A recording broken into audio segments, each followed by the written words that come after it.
الله من الشيطان الرجيم.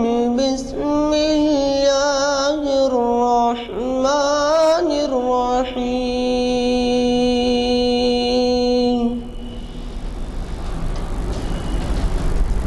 أفحسبتم أنما خلقناكم عبثا وأنكم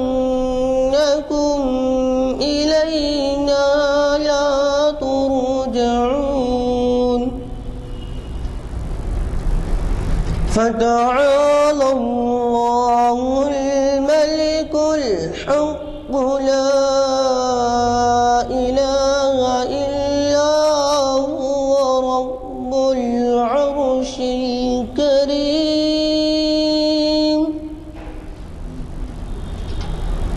ومن يدع مع الله إلها آخر لا برهان له به فإنما حسابه عند ربه إنه لا يفلح الكافرون.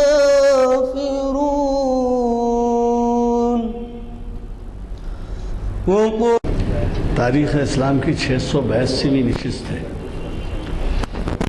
ایک تعارفاً آپ سے عرض کر دوں کہ 45 نشستیں ہوتی ہیں ایک سال میں.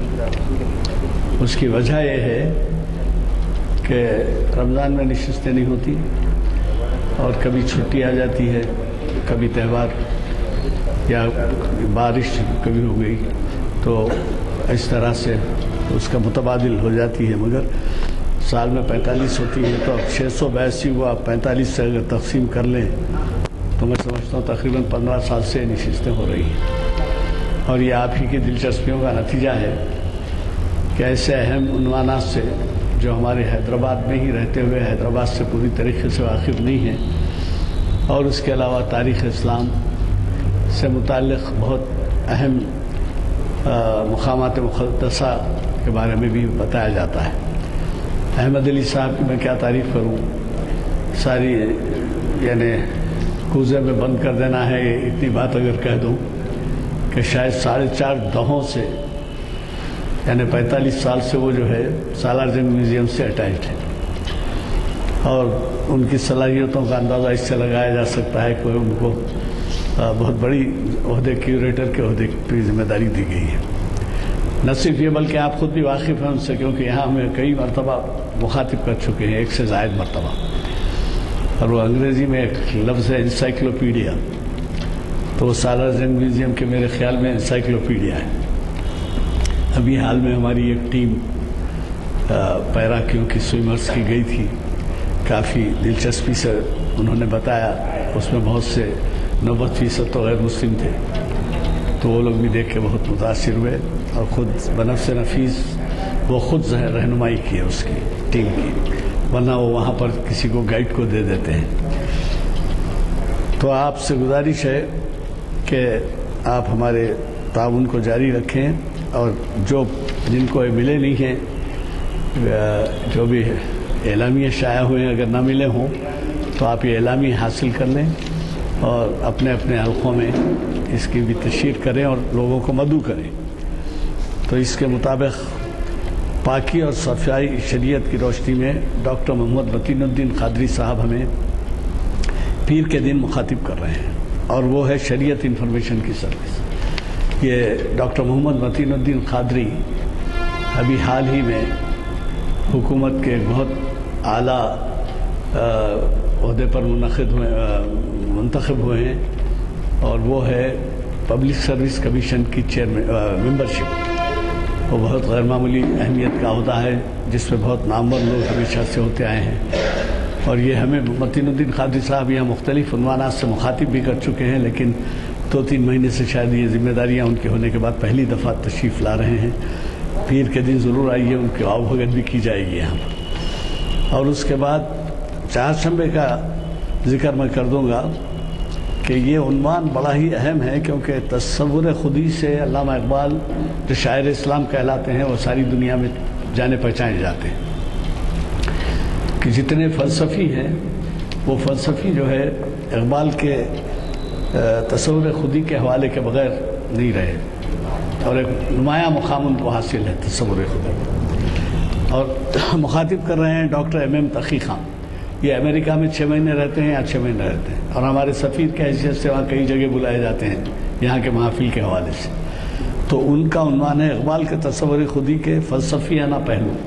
4 شنبے کے دن کا وہ بھی مت مس کیجیے، کیونکہ اقبال کی شاعری میں بہت ہی نمایاں پہلو جو ہے ان کی شاعری کا وہ خودی ہے، اور آپ دیکھیں گے کہ کئی لوگ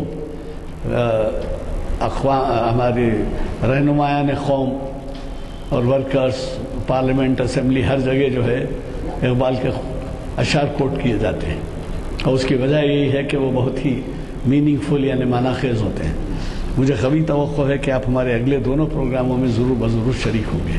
میں زیادہ وقت نہیں لیتا اس وجہ سے کہ آپ سب کو معلوم ہے اس کے بعد ہمارا ایک پروگرام ہے اردو ہال میں، وہ بھی نہایت اہم ہے۔ یہ پروفیسر محمد مسعود احمد صاحب جو ہے یہ 7-8 کنٹریز کی تنظیم ہے جو ہر سال جلسے منعقد کرتی ہے، اور ان کا کوآپریشن ہے، اور وہ تنظیم جو ہے پاکستان، ہندوستان،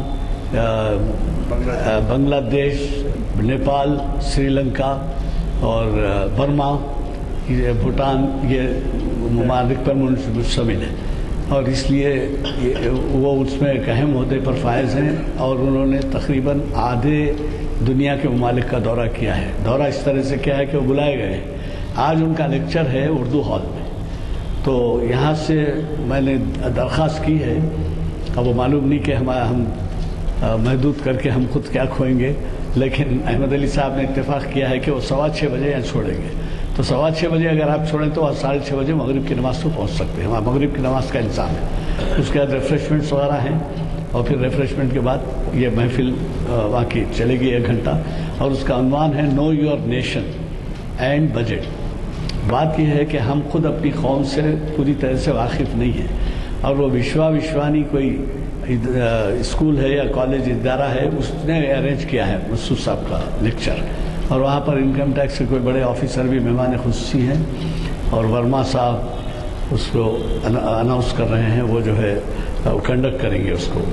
تو لہٰذا میری گزارش ہے کہ یہاں سے ٹھیک 6:15 بجے چھوٹتے ہی آپ وہاں اردو ہال پہنچ جائیں گے، تاکہ وہاں نماز بھی شرکت ہو، ہمارے کیا کہنا چاہیے چائے وائے ریفریشمنٹ میں بھی آپ کی شرکت ہو سکے۔ تو میں آج کے ہمارے مقرر جناب احمد علی صاحب سے گزارش ہوں کہ وہ شہنشین پر تشریف لائیں اور ہمیں اپنے خطاب۔ الحمدللہ علی الذات عظیم الصفات سمیع السمات کبیر الشان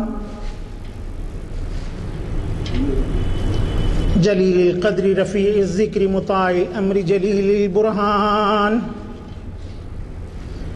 وسیع العلم عزیز الحلم کثیر الغفران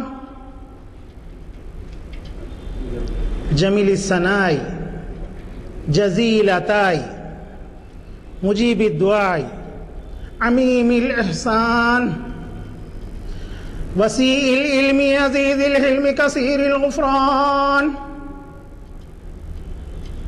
محمد الرسول اللہ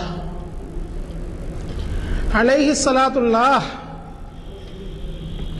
هو سید الکون سید الانس والجن هو رسول صادق وهو انسان کامل اللہم صل وسلم وزد وبارک علیہ۔ صدر عالی قدر جناب غلام یزدانی صاحب، معزز سامعین، میرے بھائی نانک سنگھ نشتر صاحب، السلام علیکم۔ حضرات، گزشتہ غالباً 4-5 ہفتوں سے قطب شاہی حکمرانوں کے اور آصف جاہی حکمرانوں کے محلات پر گفتگو چل رہی ہے اور آج کا لیکچر بھی اسی سلسلے کی کڑی ہے. تو ہم آصف جہاں کے بارے میں 2 لیکچرز ہو چکے ہیں. ایک تو چومحلہ پیلس کے بارے میں ہو چکا ہے اور دوسرا پرانی حویلی کے بارے میں. اب آج جو ہے ہم گولکنڈہ میں جو قطب شاہی عمارات رہی ہیں اور آصف جاہی حکمران یہاں کے صوبیدار بننے کے بعد جن عمارتوں کو استعمال کیے ہیں ان عمارتوں کا تذکرہ کرتے ہوئے قلعہ گولکنڈہ میں جو محلات آصف جاہی حکمرانوں کی جانب سے بنائے گئے تھے یعنی 9 محل اور موتی محل، اس کے اوپر بات ہوگی. اور آج میں 2 تصاویر بھی لایا ہوں آپ لوگوں کو دکھانے کے لیے، جس میں ایک گوشہ محل بارادری کی تصویر ہے اور دوسری 9 محل کی ہے. آپ تصویر زیراکس ہیں اس کے، آپ اس کو دیکھ کر ہی کافی لطف اندوز ہوں گے کہ گوشہ محل کس طرح سے تھا اور ابھی بھی گوشہ محل کا یہ حصہ موجود ہے، آپ اس کو ملاحظہ کریں.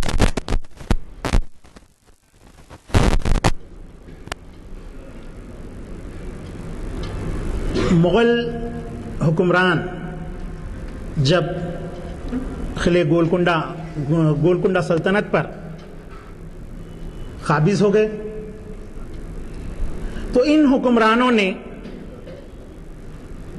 جیسا کہ جنگی اصول ہوتا ہے کہ وہ جس ملک کو بھی زیر کرتے ہیں تو وہاں کے عمارات وغیرہ کو نقصان پہنچایا جاتا ہے، حکمران کو نقصان پہنچایا جاتا ہے. تو اسی طرح سے مغل حکمرانوں نے قطب شاہی حکمران کو یہاں سے تاناشاہ کو گرفتار کیا اور قطب شاہوں کے جو محلات تھے انہیں تہس و نہس کر دیا. کئی ایک محلات کو لوٹ لیا گیا اور جو ہے ایوان عالی جو آپ کے قبلہ رخ آپ ہوں گے تو آگرہ سویٹ ہاؤس، وہاں پر جو کمان آپ کو نظر آتی ہے سحر باطل کی کمان جس کو کہتے ہیں، وہ قطب شاہوں کے محلات کا باب الداخلہ تھا حیدرآباد کے. تو جب مغل فوج آگے بڑھی تو اس کمان پر جو پردہ لٹکا ہوا تھا وہ زر بفت کا تھا. زر بفت کہتے ہیں وہ کپڑا جس میں سونے کے تار استعمال ہوئے، تو اس پر جو پردہ تھا وہ زر بفت کا تھا اور اس پردے پر ہیرے جواہرات زمرد وغیرہ ٹکے ہوئے تھے. تو عالمگیر کی فوج وہاں پر خود آپس میں ایک دوسرے سے لڑ لی، ایک دوسرے کو تلواروں سے مار کر کاٹ لینے لگے اور اس پردے کے ٹکڑے ٹکڑے حاصل کرتے ہوئے سب اپنے جیبوں کے اندر بھر لینے لگے، اپنے ساتھ میں اس کو رکھ لینے لگے. تو میرے کہنے کا مطلب یہ ہے کہ قطب شاہوں کے جو ہے محلات نہ صرف اتنے وسیع تھے بلکہ ان کی آرائش زیبائش، ان کے گھروں کے جو پردے تھے وہ اتنے قیمتی تھے کہ اس کے لیے مغل فوج آپس میں ہی ٹکرا گئی تھی. اور ایک چھوٹی سی بات آپ کو یہ بھی عرض کر دوں کہ ہمارا جو سکہ تھا، قطب شاہوں کا جو سکہ تھا، وہ ان سے 8 گنا بڑھ کر کے تھا. ہمارے 1 روپیے کے، ہمارا 1 تومان کے، ان کے 8 دام ہوتے تھے. ان کا سکہ دام کہلاتا تھا، ہمارا سکہ تومان کہلاتا تھا. آصف جاہ اول نواب میر قمر الدین علی خان جب حیدرآباد تشریف لائے، اورنگ آباد میں جو ہے جو بغاوت ہوئی تھی اس کو وہاں کے انتظامات کو درست کر کے، تو اس وقت یہاں پر ان کے ٹھہرنے کے لیے کوئی جگہ نہیں تھی، یعنی ان کے بنائے ہوئے کوئی محلات نہیں تھے. تو اس وقت ان لوگوں نے قمر الدین علی خان بہادر نے جس محل کو استعمال کیا تھا وہ گوشہ محل بارادری تھی. گوشہ محل بارادری بہت ہی وسیع بارادری تھی جس میں 1000 کمرے تھے، اور اب اس کے 2-3 کمرے بچے ہوئے ہیں اور اس کمروں کے اس میں 2 کمرے آپ کے اس دیوار سے لے کر اس پردے تک ہیں. یہ کمرے کی وسعت ہے. اور اس کے حوض کی وسعت میں بیان کروں، جو گوشہ محل اسٹیڈیم ہے جو شیو کمار لال ہمارے جو پولیس عہدیدار کے نام پر ہے، وہ اسٹیڈیم جو ہے جو وہاں پر حوض تھا وہ حوض کا آدھا حصہ ہے اسٹیڈیم. تو اتنے وسیع جو ہے گوشہ محل بارادری کے جو ہے آپ کے حجرے تھے، کمرے تھے. تو میں ایک 3 تصاویر گوشہ محل بارادری کی آپ کے حوالے کر رہا ہوں. ایک میں تو مکمل بارادری ہے، دوسرے کے اندر بارادری کا ایک کمرہ ہے صرف، اور تیسری تصویر میں بارادری کے جو ہے آپ کے ایک کمرے کا جو ہے باب داخلہ ہے. تو چونکہ آج کل اس کے اندر فری میسن سوسائٹی کی مندر ہے، ٹیمپل ہے، فری میسن لاج اس کے اندر کام کرتا ہے. تو اردو لاج بھی ہے یہاں پر. خیر وہ اس جگہ پر جو ہے اس کو موضوع بحث بنانا نہیں ہے، تو آپ اس کو ملاحظہ فرمائیے. تو میں اس کے ایک ایک تصویر دیکھتے ہوئے آگے دیتے ہوئے جائیے. تو گوشہ محل بارادری اس کو سلطان عبداللہ قطب شاہ نے تعمیر کیا تھا. یہ بارادری بہت ہی وسیع بارادری تھی. اس میں 1000 کمرے تھے. مختلف لوگ اس کے بارے میں مختلف باتیں کرتے ہیں. حالانکہ دراصل یہ محل کا نام جو دیا گیا ہے وہ خواتین رہا کرتی تھی اس طرح، ایسا کچھ بھی نہیں ہے، بلکہ وہ موضع کا نام گوشہ تھا. اسی وجہ سے وہاں پر جو محل تعمیر ہوا وہ گوشہ محل کہلایا. کئی ایک کہانیاں ہیں، وہ جو ہے ایک دھوبن جو ہے وہاں پر کپڑے دھو رہی تھی، بادشاہ وہاں سے گزرے، ان کی نظر اس پہ پڑی، اس طرح سے کئی ایک کہانیاں اس کے بارے میں جو ہے بیان کی جاتی ہیں. وہ سب غیر درست ہیں. اور ریونیو کے ریکارڈ سے جو بات ثابت ہوتی ہے وہ اس بات کو ظاہر واضح کرتی ہے کہ گوشہ نامی ایک موضع تھا وہاں پر، اور اس موضع میں جو ہے یہ محل بنایا گیا عبداللہ قطب شاہ کے دور میں، اور اس کا نام گوشہ محل رکھا گیا. تو گوشہ محل کے اندر جو مکانات، جو محلات، جو حجرے بنے ہوئے تھے بہت ہی بلند فصیل تھی اس کی. ابھی بھی اس کا ایک حصہ آپ کو جو ہے وہ پیٹرول پمپ جو ہے بعد آپ جب جاتے ہیں تو وہاں پر ایک جو ہے کہ یہ سامان جو ادھر سے ادھر ٹرانسپورٹ کمپنی ہے، اس ٹرانسپورٹ کمپنی کا آفس ہے. اس کے بازو سے ہی جو ہے آپ کو اس کی ایک مینار نما حصہ جو ہے آپ کو نظر آئے گا. آپ جب اندر وہ ٹرانسپورٹ آفس سے جیسے ہی اندر داخل ہوں گے تو رائٹ ہینڈ کو جو ہے وہ فری میسن لاج ہے، اس کا آفس ہے. تو اگر چاہتے ہیں آپ لوگ تو ایک آدھ دن وہاں کا دورہ رکھ سکتے ہیں اور اس کو دیکھ سکتے ہیں. میں انشاءاللہ کوشش کروں گا وہاں پر آپ کو دکھانے کی. تو اندر جب داخل ہوں گے تو وہاں پر آپ کو جو ہے ایک کھلا حصہ نظر آئے گا. پھر اس کے بعد جو ہے لاج کا ایک حصہ ہے، ایک کمرہ ہے، وہ آپ کو وہاں پر دیکھنے کے لیے ملے گا. تو ابتدا میں جیسے ہی داخل ہوں گے تو 3 کمان والا حصہ آپ کو جو ہے نظر آئے گا، جس میں بہت ہی نفیس جالی وہاں پر جو ہے نصب کی ہوئی. اور گوشہ محل بارادری اس میں جو ہے گچ کے کام کے اندر ہی لکھا ہوا، تحریر کیا ہوا، اور بہترین خطاطی کا نمونہ ہے. اور جالیاں یہاں پر جو ہیں، جالی بھی بہت ہی نایاب قسم کی. ہر جالی ایک علیحدہ نوعیت کی ہے.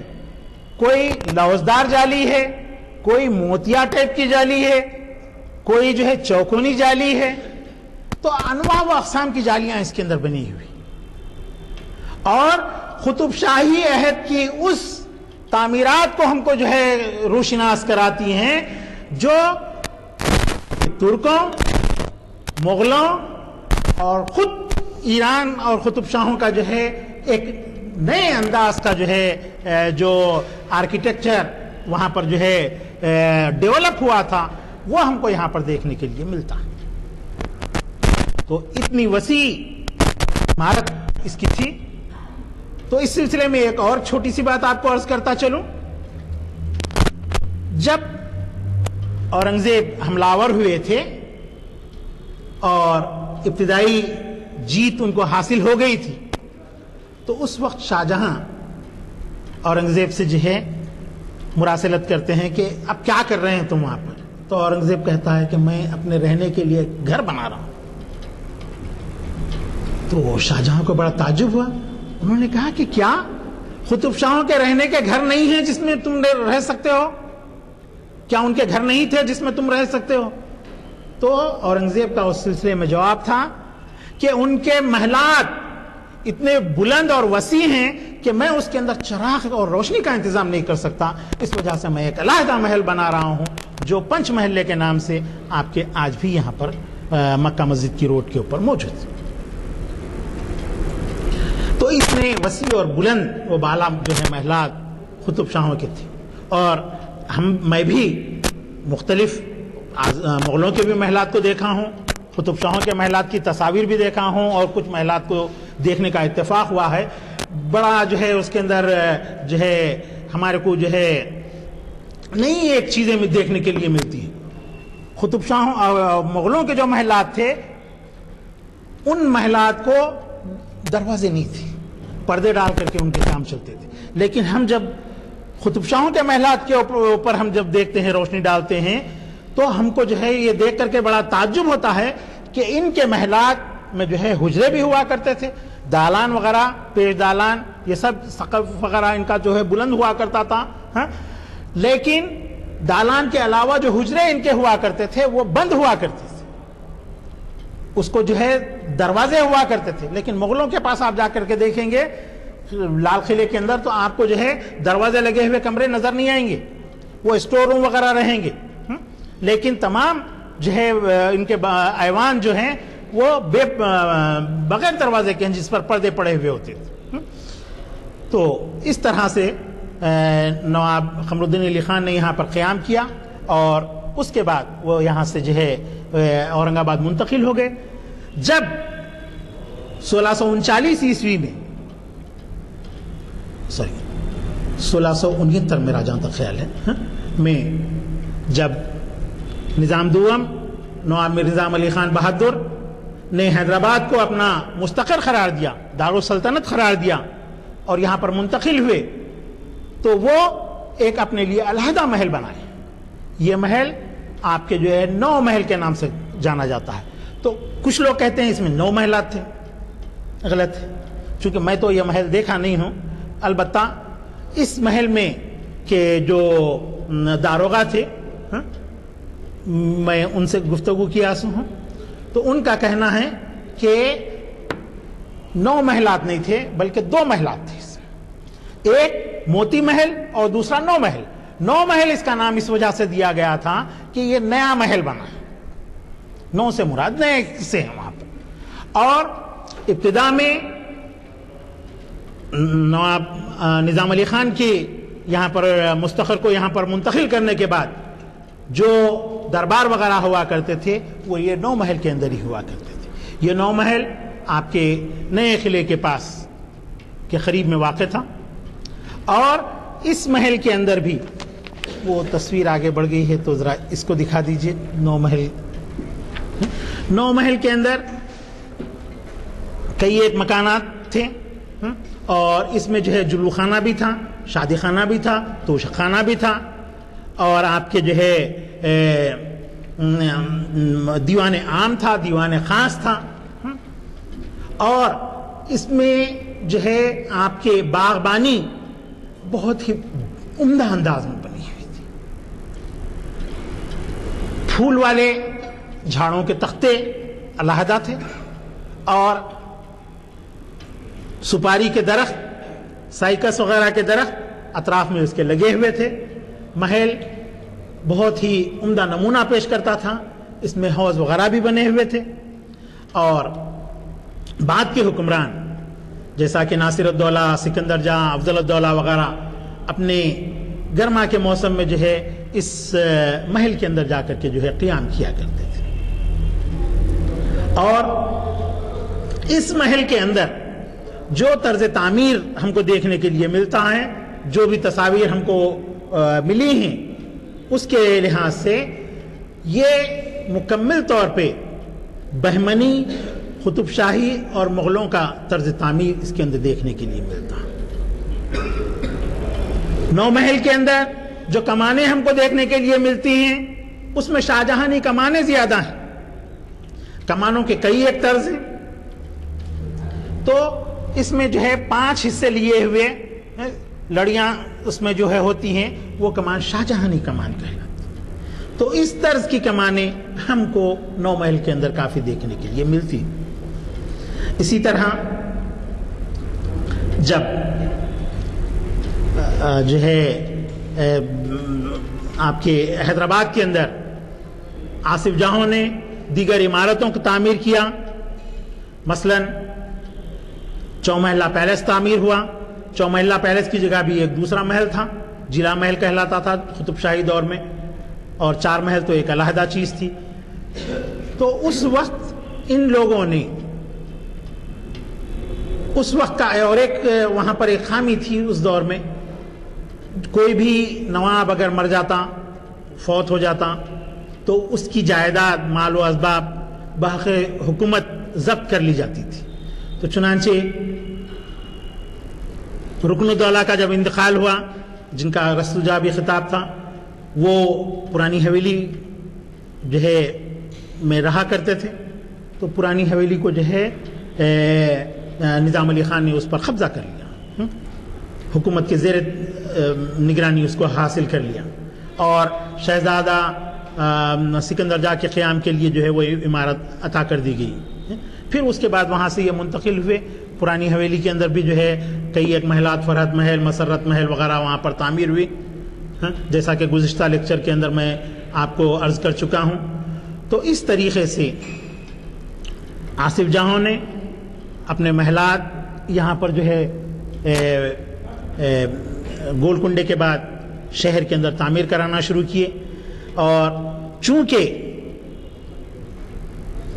قلعے گولکنڈے کے اندر جو محلات تھے، مغل افواج نے ہیرے جواہرات، خزانوں وغیرہ کی تلاش میں انہیں مکمل طور پر تہس نہس کر دیا، توڑ کر کے اسے نیست و نابود کر دیا۔ اور ایسے ہی باری جو ہے چار مینار کی بھی تھی۔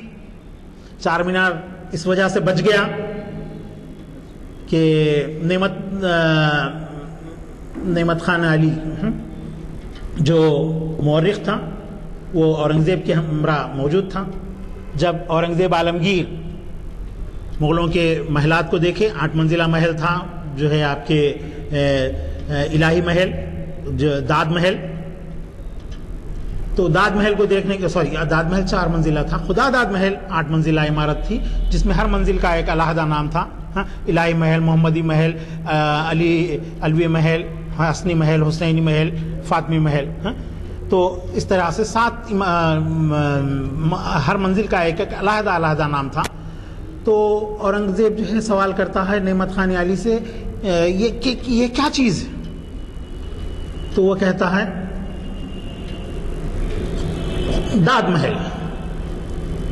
تو اورنگزیب جواب میں کہتا ہے یہ داد محل نہیں، یہ تو شداد محل ہے، اسے فوری طور پہ نیست و نابود کر دیا جائے۔ تو اس کو نیست و نابود کرنا کا سلسلہ شروع ہوا۔ تو اس طرح سے قطب شاہی عمارتیں ہم آپ کو دیکھنے کے لیے جو نہیں ملتی ہیں، اس کی وجہ یہ۔ اور باری آ گئی مکہ مسجد کی، تو چار مینار کی۔ تو نعمت خان علی بولا کہ سرکار اس کے اوپر جو ہے ایک مسجد ہے، تو مسجد کے ہونے کی وجہ سے چار مینار بچ گیا۔ اور پھر ان کے پاس جو افواج تھیں اور جو مزدور تھے، وہ بھی اتنے تھک چکے تھے کہ جو ہے اس کو توڑنے کے لیے ان کے جسم میں بھی جو ہے اتنی جو ہے توانائی باقی نہیں تھی۔ تو اس طرح شہر حیدرآباد بنا، سنورا، اور پھر مغلوں کے ہاتھوں برباد ہوا۔ تو شہر کے اندر شہر کو پھر اثر نو ڈیولپ کرنے کے لیے یہاں پر مغلوں کے جو صوبیدار تھے پہلے، مبارز خان، انہوں نے شہر کے اطراف فصیل بنانا شروع کی۔ یہ فصیل انہوں نے آپ کے چادر گھاٹ سے دبیل پورہ دروازے تک بنائی تھی۔ دبیل پورہ دروازے کے پاس آگے آپ تھوڑا سے حصے کو دیکھیں گے تو وہاں پر جو دیوار آپ کو نظر آئے گی تو وہ بلا کنگورا فصیل ہے. اور ایسے ہی آپ سیدھے اگر آ جاتے ہیں تو تالاب کٹے کے پاس ابھی تھوڑا سا حصہ بچا ہوا ہے. تھوڑا سا 8 دن پہلے قریب جو ہے ایک 30 گز اتنا فصیل جو تھی وہ کوئی صاحب اپنا مکان بنا رہے ہیں, انہوں نے منہدم کر دیا, تو وہاں پر آپ کو کنگورے دار فصیل نظر آئے گی. ایسے ہی آپ اور تھوڑا سا آگے بڑھتے ہیں تو نشیمن نگر کے پاس آپ کو کچھ فصیل کا حصہ نظر آئے گا, اور علی آباد کے پاس آپ کو نظر آئے گا فصیل کا حصہ جو کنگورے دار.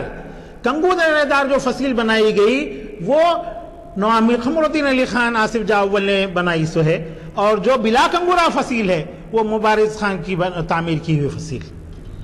تو اس طرح شہر کو دوبارہ آراستہ کرنے کا کام سب سے پہلے مبارز خان نے شروع کیا, اور شہر کے اطراف فصیل بناتے ہوئے انہوں نے چادر گھاٹ کا دروازہ اور دبیر پورہ دروازہ بنایا. لیکن بعد میں دبیر پورہ دروازہ چھوٹا محسوس ہونے لگا تو سر سالار جنگ اول نوامیر تراب علی خان بہادر نے اس دروازے کو جو ہے چوڑا کشادہ کیا, اور موجودہ جو دروازہ ہم دیکھتے ہیں وہ سر سالار جنگ اول نوامیر تراب علی خان بہادر کا بنایا ہوا ہے. اور اسی کے بازو میں جو مرکی نالہ آپ دیکھتے ہیں یہ نالہ بھی سر سالار جنگ اول کے عہد کا بنا ہوا ہے, اور 1860 میں جو ہے یہ نالہ بنا ہے. تالاب میر جملہ میں جو گندا پانی جمع ہو جاتا تھا, پہلے تو تالاب تھا قطب شاہی دور میں, عبداللہ قطب شاہ کے دور میں جو ہے مرزا سعید میر جملہ نے اس تالاب کو تعمیر کیا تھا, اور اسی کے پانی اسی جو ہے شہر کو سربراہ ہوتا تھا. لیکن بعد میں جو ہے وہ تالاب خشک ہو گیا, اور اس میں جو ہے آپ کے چندرائن گٹے کے پاس جو مکانات ہیں وہاں کا کی موہریوں کا پانی اور آپ کے جو ہے سڑک کا بارش کا بہتا ہوا پانی جو ہے اس کے اندر آتا ہے. اور اب تو جو ہے بالکل گندا نالہ یہ بن گیا ہے, اور تالاب بھی باقی نہیں رہا. تالاب کے اندر مختلف بستیاں, مراد محل, آپ کے امان نگر اے, امان نگر بی, بھوانی نگر وغیرہ جو ہے اس کے اندر آباد ہو گئے ہیں. اے نہیں بلکہ بی آباد ہوا ہے اس میں, اور محمد نگر, جاوید نگر وغیرہ کے بھی کچھ حصے اس کے اندر آتے ہیں. تو بہرحال حضرات اس طرح سے جو ہے شہر کو خود آصف جاہوں نے جو ہے پھر سے ڈیولپ کیا. تو میں اپنی بات کو یہیں پر ختم کرتا ہوں. جی ہاں, خداداد محل کہاں تھا؟ تو قطب شاہوں کا جو باب الداخلہ ہے وہ کمان سحر باطل کی کمان سے جیسے ہی آپ داخل ہوں گے تو 1000 گز کے فاصلے تک کھلا میدان رہے گا. اس کے بعد رائٹ ہینڈ پر آپ کے خداداد محل, اور لیفٹ ہینڈ پر داد محل. داد محل کا حصہ کہاں تک آتا تھا؟ مسجد چوک کے پاس. آج بھی کچھ حصہ دیوار کا بچا ہوا ہے چوک کی مسجد کے پاس, کسار اٹے کے پاس, وہ آپ کے داد محل کا حصہ ہے. تو خداداد محل وہاں سے شروع ہوتا تھا, لیفٹ ہینڈ کے پاس سے پٹیل مارکیٹ یعنی ماما جمیلہ کی پھاٹک کی حویلی جو تھی وہاں سے شروع ہو کر آپ کے خداداد محل ختم ہوتا تھا آپ کے بادشاہ یاشر خانی کے پاس تھا. حیدرآباد پہ ریسرچ کریں کیا؟ جی حیدرآباد پہ ریسرچ کریں آپ, جی کیونکہ آپ زبانی بول رہے ہیں. جی اسی لیے پوچھا. نہیں کوئی بات نہیں. جی نہیں ضرور آپ کو یہ بات تو ہم سب محسوس کر رہے ہیں کہ تشنگی رہی, اور سوال جواب کا سیشن تو ہو ہی نہیں. ایک چیز مجھے یاد آتی ہے ہمارے بچپن میں, وہ گوشہ میں کنٹا کہہ رہا تھا جعفر پولیس کا اسٹیڈیم, تو وہ دراصل تھا ہاؤس کی شکل, اور کنٹے کی شکل کیا ہوتی ہے, مگر وہ ہاؤس کو کنٹے میں بنا دیا گیا. اور ہوتا یہ تھا کہ جب بارش ہوتی تھی تو تالاب کا منظر پیش کرتا تھا. گوشہ محل کنٹا یہ نام تھا اس کا. خیر ہم مشکور ہیں, اور یہی نہیں بلکہ آئندہ جو ہے, اس سے پہلے بھی آپ نے خواہش کی تھی کہ میں پاور پوائنٹ پریزنٹیشن چاہتا ہوں. تو اگر کوشش کریں گے کہ کوئی موقع رہے تو اس طریقے سے اب آپ کو ہم کیا مشورہ دیں گے, اور نالج کے بارے میں آپ ریسرچ کریں, کیا بولے وہ ریسرچ پہ ڈوبے ہوئے ہیں. آپ کو معلوم نہیں ان کی جو کتابیں ہیں, ایک ہے 17 کتابیں میری اب تک شائع ہو چکی ہیں, اور حیدرآباد پر انشاءاللہ اردو زبان میں کتاب آنے والی ہے. آپ وہ کتابیں دیکھیں گے, اس میں تصاویر دیکھیں گے تو آپ حیرت کریں گے کہ پرنٹنگ کا معیار اتنا زیادہ ہے.